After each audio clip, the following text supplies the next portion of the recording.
Hello friends, कैसे हो आप लोग। मैं Gautam Kapadia from A1 science academy. Continue 2 days से सूरत के अंदर बारिश आ रही है, लेकिन एजुकेशन नहीं रुकेगा। तो फ्रेंड्स, हम लोग अभी हमारा जो चैप्टर चल रहा है रिलेशन एंड फंक्शन, वैसे तो फिनिश होने वाला है, लेकिन फिर भी थोड़ा बहुत मुझे लगता है कि जो सम्स जो अभी मैं करवा रहा हूँ वो मोस्ट IMP है, तो उसके ऊपर हम एक नज़र डाल देते हैं। ठीक है, देखो ये 3rd नंबर का सम है, फाइंड द डोमेन। अभी मैंने पहले भी आपको बोला था डोमेन फाइंड करना है, तो अभी क्या करना है, देखो यहाँ पे जो लिखा है वो रेशनल फंक्शन है, और रेशनल फंक्शन के अंदर क्या होता है, डिवाइड में कभी जीरो नहीं होना चाहिए।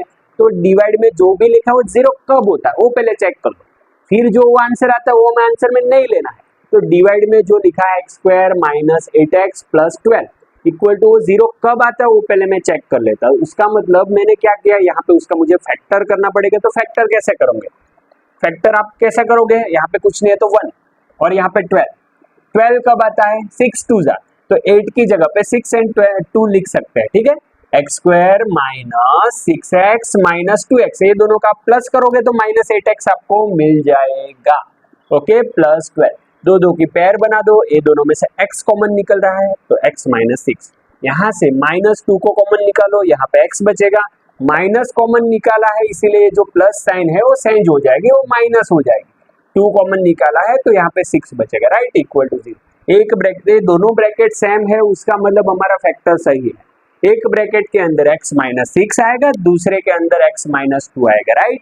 दोनों को पर्सनल 0 दे दो, दे दिया, तो x इक्वल टू 6 और x इक्वल टू 2 आंसर मिल रहा है। लेकिन वो आंसर नहीं है, वो तो 0 कब आता है वो हमें पता चला, लेकिन वो दोनों आंसर में नहीं आएंगे। उसका मतलब है डोमेन R में से 2 नंबर को माइनस कर दो। गलती से भी ऐसा मत लिखना बेटा, 2 to इनफाइनाइट ऐसा नहीं लिखना, 2 to 6 या तो ऐसा भी नहीं लिखना है, 2 and 6 करली ब्रैकेट में ही लिखना है। आंसर में सब रियल नंबर है, लेकिन ये 2 नंबर ही सिर्फ नहीं है, राइट, मिल गया आंसर। ओके, उसके बाद देखो next, find the domain and range. बहुत अच्छा सम है, मैंने आपको पहले भी बोला था कि अगर रूट वाला आता है क्वेश्चन या तो मोड वाला आता है, उसके अंदर बेनिफिट क्या है हमारा, रूट कभी 0 से छोटा नहीं हो सकता, मतलब 0 या तो 0 से बड़ा ही आंसर आएगा, और मोड का आंसर भी 0 या तो 0 से बड़ा ही आएगा। तो यहाँ पे रूट वाला सम है, तो वी नो डेट, हमें क्या पता है भाई कि रूट का आंसर 0 या तो 0 से बड़ा ही आएगा। फिर बोथ साइड स्क्वायर कर दो, तो x माइनस 1 ग्रेटर देन और इक्वल टू 0, 1 को वो साइड ले लो, तो x ग्रेटर देन और इक्वल टू 1, उसका मतलब x की वैल्यू 1 या तो 1 से बड़ा नंबर है। तो मैं ऐसा लिख सकता हूँ डोमेन 1 to इनफाइनाइट, आंसर में 1 है इसीलिए यहाँ पे क्लोज ब्रैकेट आएगा, और लास्ट नंबर कौन सा है हमें नहीं पता है इसीलिए यहाँ पे ओपन ब्रैकेट आएगा। ओके, अभी रेंज फाइंड करनी है। तो फ्रेंड्स, आप मैंने पहले भी बोला था कि रेंज फाइंड करने के लिए जो भी क्वेश्चन है उसका नाम y दे दो, और रेंज फाइंड करनी है उसका मतलब ऐसा है बेटा कि पहले x को सब्जेक्ट बनाओ, देखते हैं बेटा क्या होता है। तो जो भी क्वेश्चन है उसका नाम मैंने y दे दिया।